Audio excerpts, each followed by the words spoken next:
अब अगर आप ये वीडियो देख रहे हो तो आई होप आपने इसका पिछला पार्ट देख लिया है, और अगर नहीं तो इसका लिंक मैंने आई बटन और डिस्क्रिप्शन में मेंशन किया है, जिसे देखना ना भूलेगा, वरना ये वीडियो आपके पल्ले नहीं पड़ेगी। अब इस पार्ट की शुरुआत में हमें एक वॉइस ओवर के जरिए नेक्रोमोंगर्स नाम की सभ्यता के बारे में बताया जाता है, जो ऐसे धर्म को मानते जिसमें इन सब का मानना था कि इस धर्म के जरिए उन्हें एक अंडरवर्ल्ड नाम की जगह पर जाने का मौका मिलेगा। दरअसल अंडरवर्ल्ड नेक्रोमोंगर्स के लिए किसी स्वर्ग जैसा ही होता है। साथ ही ये सभ्यता काफी विकसित भी थी, जिस वजह से उनकी सेना पूरे ब्रह्मांड में सबसे ज्यादा शक्तिशाली होती है। माना जाता है कि नेक्रोमोंगर्स का राजा, जिसे सभी लॉर्ड मार्शल कहकर बुलाते, वो अंडरवर्ल्ड में जाकर वापस आ चुका है, जिस वजह से उसके पास अद्भुत शक्तियां होती है, जैसे कि वो अपने शरीर और आत्मा दोनों को एक समय पर अलग अलग काबू कर सकता है, और साथ ही वो किसी के भी शरीर से उसकी आत्मा को बाहर निकाल सकता था। दरअसल नेक्रोमोंगर सभी इंसानों को अपने धर्म को कबूल करवाना चाहते थे, और जो ऐसा नहीं करता था उसे ये मार दिया करते थे। इसलिए नेक्रोमोंगर्स लगातार अलग अलग प्लैनेट्स पर हमला करके उस पर कब्जा करते जा रहे थे। अब दूसरी तरफ हमें यूई नाम के एक प्लैनेट पर रिडिक देखने को मिलता है, जिसके पीछे एक टूम्स नाम का आदमी खड़ा होता है, और जैसा कि हमें पहले से ही पता है कि रिडिक असल में खतरनाक हथियार है, इसी वजह से अक्सर उसके ऊपर कोई ना कोई इनाम रखा जाता था। यही वजह थी कि टूम्स पैसों की लालच की वजह से रिडिक को पकड़ना चाहता था, लेकिन रिडिक को पकड़ना इतना आसान नहीं होता, क्योंकि रिडिक टूम्स के सारे साथियों को बड़े ही आसानी से मारकर उसके शिप में दाखिल हो जाता है, जहां वो टूम्स से सवाल करता है कि आखिर उसे पकड़ने का काम उसे किसने सौंपा है, जिस पर टूम्स कहता है कि उसे उस शख्स के बारे में कुछ नहीं पता, पर वो रिडिक से बताता है कि वो शख्स उसे हीलियम प्राइम नाम के एक प्लैनेट पर मिलेगा। जिस बात पर रिडिक टूम्स को वहीं छोड़कर उसकी शिप की मदद से हीलियम प्राइम के लिए निकल पड़ता है। जहां जाते वो उस प्लैनेट का एक प्लेन उसे रोकने की कोशिश करता है, लेकिन रिडिक उस प्लेन को क्रैश करवाने के बाद अपनी शिप के साथ सुरक्षित हीलियम प्राइम पर पहुंच जाता है, जहां वो सबसे पहले इमाम से मिलता है, जिन्हें रिडिक ने करीब 5 साल पहले डार्क प्लैनेट से जिंदा बाहर निकाला था। तब से इमाम यहाँ पर अपनी पत्नी और बच्ची के साथ सुरक्षित रह रहा था, लेकिन अब इमाम के हिसाब से इस प्लैनेट पर जल्दी नेक्रोमोंगर्स का हमला होने वाला है, और वो चाहते कि रिडिक इस लड़ाई में उनका साथ दे। यहाँ इमाम रिवील करता है कि उसी ने रिडिक को लाने के लिए टूम्स को भेजा था, जो असल में एक मर्सिनरी है। दरअसल मर्सिनरी पैसों के लिए किसी को भी मारने या पकड़ने का काम करते हैं। हालांकि इमाम चाहता है कि रिडिक उनकी इस लड़ाई में मदद करे। यहाँ रिडिक इमाम से सवाल करता है कि आखिर उसने कैसे सोच लिया कि वो नेक्रोमोंगर्स की इतनी बड़ी और ताकतवर सेना के सामने टिक पाएगा, जिसके जवाब में इमाम कुछ कहता है इससे पहले वहाँ पर एलिमेंटल जाति की एक बूढ़ी औरत नेम एरोन आ जाती है। दरअसल एलिमेंटल्स के पास किसी का भी भविष्य देखने की खास शक्तियाँ होती है। जहाँ अब एरोन रिडिक से बताती है कि आज से करीब 30 साल पहले नेक्रोमोंगर्स के राजा लॉर्ड मार्शल को अपने बारे में की गई एक भविष्यवाणी के बारे में पता चला था, जिसके मुताबिक फ्यूरिया नाम के एक प्लैनेट पर जन्मा एक बच्चा ही आने वाले समय में उसकी जान लेगा। अब इस भविष्यवाणी को जानने के बाद लॉर्ड मार्शल ने फ्यूरिया प्लैनेट के सभी निवासियों, जिन्हें फ्यूरियंस कहा जाता था, उन सबको मरवा डाला, पर भाग्य से जैसे तैसे भविष्य वाले उस बच्चे की जान बच गई, जो कोई और नहीं बल्कि रिडिक है। इसलिए इमाम का मानना था कि वही है जो लॉर्ड मार्शल को मारकर नेक्रोमोंगर्स की इस कत्लेआम को खत्म कर देगा। लेकिन रिडिक इमाम को इस लड़ाई में शामिल होने से साफ साफ मना कर देता है, जिस पर इमाम उससे जैक के बारे में बताता है, जब वो उसे यहाँ छोड़कर गया था, जिसके 1 साल बाद से वो मर्सिनरीज के साथ मिलकर काम करने लगी, जिसकी वजह से इस वक्त वो क्रेमेटोरिया नाम के प्लैनेट पर कैद है, इसलिए वो कम से कम उसे तो वहाँ से निकाल सकता है। जिसके जवाब में रिडिक इमाम से बिना कुछ कही जाने लगता है, पर इसी वक्त इस प्लैनेट पर नेक्रोमोंगर्स की सेना हमला कर देती है, जिस वजह से रिडिक को इमाम और उसके परिवार को बचाने के लिए वहीं रुकना पड़ता है। पर आखिर में एक नेक्रोमोंगर सैनिक इमाम को जान से मारने में कामयाब हो जाता है, और वहीं दूसरी तरफ नेक्रोमोंगर सेना जल्दी इस प्लैनेट पर पूरी तरह से अपना कब्जा कर लेती है, जिसके बाद उनकी मेन शिप से लॉर्ड मार्शल बाहर निकलता है। साथ ही हम लॉर्ड मार्शल के खास कमांडर वाका और उसकी पत्नी डीम को देखते हैं, जिसके बाद इस प्लैनेट के लोगों को नेक्रोमोंगर्स की प्रीस्ट, जिनका नाम प्यूरीफायर होता है, वो उन्हें जबरदस्ती धर्म बदलने को कहता है, जिस दौरान एक आदमी इसके खिलाफ में आवाज उठाने की कोशिश करता है, जिसकी सजा के तौर पर लॉर्ड मार्शल सभी के सामने उस लड़की की आत्मा को बाहर निकाल लेता है, जो देखकर बाकी सभी लोग उसके सामने डर के मारे अपने घुटने टेक देते हैं। लेकिन इन्हीं लोगों के बीच रिडिक भी होता है, जो सीधा ही लॉर्ड मार्शल से आकर कहता है कि उसे उसकी इन सब चीजों से कोई मतलब नहीं है, वो तो बस यहाँ उनके खास सिपाही से लड़ने के लिए यहाँ आया हुआ था, क्योंकि उसने इमाम की जान ली थी। अब यहाँ लॉर्ड मार्शल रिडिक को उससे लड़ने देता है, जिस लड़ाई में रिडिक बड़ी ही आसानी के साथ उसके ही चाकू से उसे ही जान से मार देता है। पर अब इससे लॉर्ड मार्शल को उस पर शक होता है क्योंकि रिडिक ने बहुत ही आसानी के साथ उसके सबसे काबिल सिपाही को खो दिया था। इसलिए वो रिडिक को पकड़कर एक मशीन के अंदर जाने के लिए कहता है। दरअसल ये मशीन किसी भी इंसान के भूतकाल के बारे में बता सकती थी, जिस मदद से ये मशीन रिडिक के बारे में बता देती है कि वो असल में एक फ्यूरियन है जो वहां जानकर लॉर्ड मार्शल रिडिक को जान से मारने का आदेश दे देता है। पर अब अपनी जान को खतरे में देख रिडिक वहाँ सभी सैनिकों को मारकर निकल जाता है, लेकिन अब भी उसके पीछे एक नेक्रोमोंगर शिप लगी हुई थी। जिस दौरान वहाँ टूम्स अपनी शिप लेकर आता है जो नेक्रोमोंगर की शिप को तबाह कर देता है। यहाँ टूम्स रिडिक से बताता है कि वो जिस शिप को लेकर यहाँ आया था उसमें टूम्स ने पहले से ही ट्रांसमीटर लगवाया हुआ था, जिसकी मदद से ही वो उसे ट्रेस कर पाया। अब टूम्स और उसके लोग रिडिक को अपने साथ लेकर इस जगह से निकल जाते हैं, जहाँ वो आपस में बातें कर रहे होते कि रिडिक के लिए उन्हें अच्छे पैसे कौन देगा।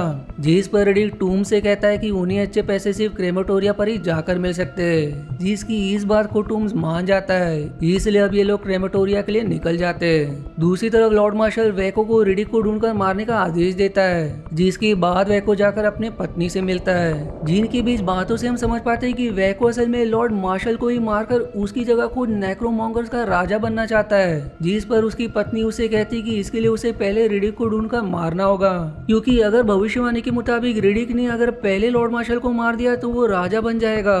दूसरी तरफ टूम्स और उसके आदमी क्रेमेटोरिया पहुंच चुके थे, जो प्लेनेट सूरज के करीब होने के कारण बहुत ही खतरनाक होता है, क्योंकि यहाँ दिन के समय सूरज की किरणें जैसे ही इस पर पड़ती है वैसे ही इसका तापमान एकदम से बढ़कर 700 डिग्री तक पहुंच जाता है। यही वजह है कि इस प्लेनेट पर खतरनाक कैदियों को जमीन की काफी नीचे रखा जाता है। यहाँ के इंचार्ज से टूम्स रिडिक के बदले काफी ज्यादा पैसों की मांग करता है, जिस पर इंचार्ज उनसे सुबह तक रुकने के लिए कहता है, क्योंकि उसे इन पैसों का इंतजाम करने के लिए कुछ समय की जरूरत थी।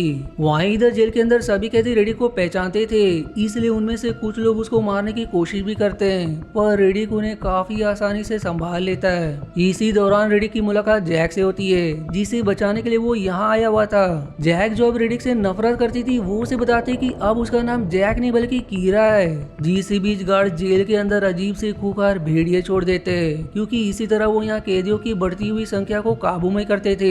आप भेड़ियों को देखते ही वहाँ भगदड़ मच जाती है, लेकिन जब एक भेड़िया रिडिक के पास पहुंचता है तो रिडिक बिना डरे उस भेड़िए की आंखों में आंखें डालकर देखता है, जिसके बाद हम देखते हैं कि भेड़िए की रिडिक से दोस्ती हो जाती है। दूसरी तरफ कीरा भेड़ियों से बचने की कोशिश कर रही होती है, जिसी दौरान कुछ कैदी उसे मारने लगते हैं। तभी रिडिक वहाँ आकर उसे बचाता है और फिर एक कैदी को बहुत ही बेरहमी से मार भी डालता है। जिसके बाद अब कीरा रिडिक से बताती कि वो उसे ढूंढने के लिए हीलियम प्राइम से बाहर निकली थी। जिस बीच उसकी मर्सनरीज लोगों से दोस्ती हो गई, जिसके कारण वो दुर्भाग्य से यहीं फंस गई।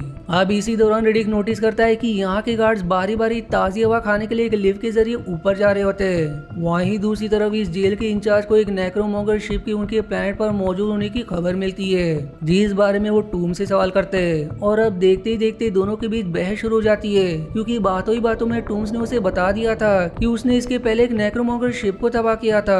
अब ये जानने के बाद इनके बीच लड़ाई छिड़ जाती है, जिसमें जेल के गार्ड टूम्स के सारे आदमियों को मार डालते हैं। इसलिए अब टूम्स अपनी जान बचाने के लिए रस्सी के सहारे नीचे जेल में चला जाता है, जिसे वहाँ देख रिडिक उससे तो कुछ नहीं कहता, पर वो उस रस्सी के सहारे ऊपर लिफ्ट में चला जाता है, जहाँ से वो कंट्रोल रूम पहुंचकर जेल के सभी दरवाजे खोल देता है, जिससे कीरा सहित बाकी सारे कैदी भी आजाद हो जाते हैं। पर रिडिक टूम्स को भीड़ों के साथ वहीं बंद कर देता है। अब रिडिक सभी से कहता है कि उन्हें इंचार्ज और गार्ड के उनकी शिप तक पहुंचने से पहले उस तक पहुंचना होगा, और क्योंकि अभी रात है तो सूरज भी नहीं होगा, इसलिए रिडिक सभी को अपने साथ रात के अंधेरे में रास्ता दिखाते हुए लेकर जाता है। पर जेल के गार्ड्स इन सभी को देख लेते हैं, जिससे उनके बीच अब गोलीबारी शुरू हो जाती है। इसी दौरान रिडिक एक गार्ड को मारकर आगे बढ़ता है। अब इन्हें सुबह होने से पहले पहाड़ चढ़ना था, क्योंकि सुबह कुछ ही देर में होने वाली थी, इसलिए सभी जल्दी से किसी तरह पहाड़ चढ़कर अलग अलग जगह छिप जाते हैं, क्योंकि अब तक सूरज निकल चुका होता है, जिसमें कीरा बुरी तरह से फंस जाती है। और रिडिक एक रस्सी के सहारे उसे समय रहते बचा लेता है।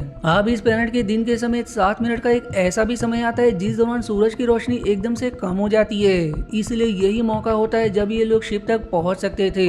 लेकिन रेडिक सभी से उस समय छुपे रहने के लिए कहता है क्योंकि वहाँ नेक्रोमोंगर्स पहुंच चुके थे जिनका सामना जेल के इंचार्ज और गार्ड से होता है और फिर वैको उन सभी को बड़े ही आरामी से मार डालता है। अब रेडिक अपने साथियों के साथ नेक्रोमोंगर्स पर एकदम से हमला करता है, लेकिन इससे कोई फायदा नहीं होता क्योंकि नेक्रोमोंगर्स रेडिक और उसके साथियों पर भारी पड़ रहे होते हैं। पर फिर रेडिक एक जोर के हमले के साथ वैको की पूरी फौज को मार गिराता है, लेकिन अब वो भी बेहोश हो चुका था। जिसके बाद अब सूरज की एक तेज किरणें फिर से आकर सबको जलाने लगती है। इसलिए वैको रेडिक को वहीं छोड़ देता है क्योंकि उसे लग रहा था कि सूरज की गर्मी से वो जरूर मारा जाएगा। पर वो जाते जाते कीरा को अपने साथ अगवा कर ले जाता है। आप नेक्रोमोंगर्स के जाने के बाद जब रेडिक को होश आता है तो वो खुद को प्यूरीफायर के सामने पाता है जो रेडिक से रिवील करता है कि वो भी उसी की तरह एक फ्यूरियन है, लेकिन उसमें लॉर्ड मार्शल को मारने की हिम्मत नहीं थी, इसलिए वो उसका साथ देने लगा। यहाँ प्यूरीफायर ने रेडिक को इसलिए बचाया था क्योंकि उसे भी भविष्यवाणी पर विश्वास था, पर वो ये भी जानता था कि उसकी इस गलती के लिए लॉर्ड मार्शल उसे कहीं से भी ढूंढकर मार डालेगा। इसलिए वो खुद ही सूरज की रोशनी में जाकर अपनी जान दे देता है। इधर वैको लॉर्ड मार्शल से झूठ कहता है कि उसने रेडिक को जान से मार दिया है, लेकिन कुछ देर बाद रेडिक वहाँ पहुंच जाता है और लॉर्ड मार्शल पर हमला कर देता है। लेकिन लॉर्ड मार्शल पहले से ही चौकन्ना था। यहाँ वैको रेडिक को मारने के लिए आगे बढ़ता है, पर उसकी पत्नी डेम उसे रोक लेती है।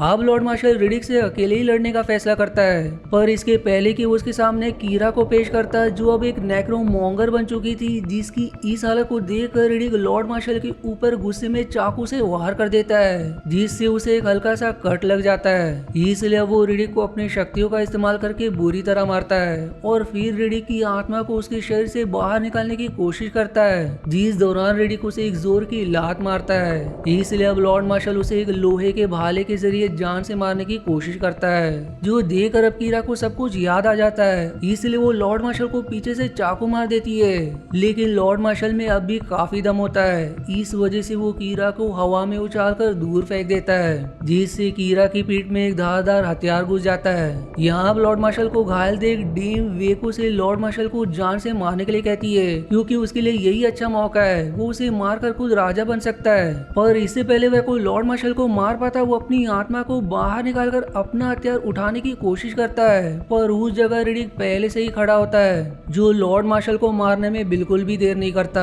और इस तरह से भविष्यवाणी सच साबित हो जाती है। लेकिन रेडिक कीरा को बचाने में नाकामयाब होता है क्योंकि वो रेडिक के सामने ही अपना दम तोड़ देती है। अब क्योंकि रेडिक ने ही राजा को मारा था, इसलिए वैको सहित सारे नेक्रोमोंगर्स उसके सामने अपने घुटने टेक देते हैं क्योंकि अब रेडिक ही उनका राजा होता है। जिस सीन को दिखाते हुए ये पार्ट 2 यहीं पर समाप्त हो जाती है।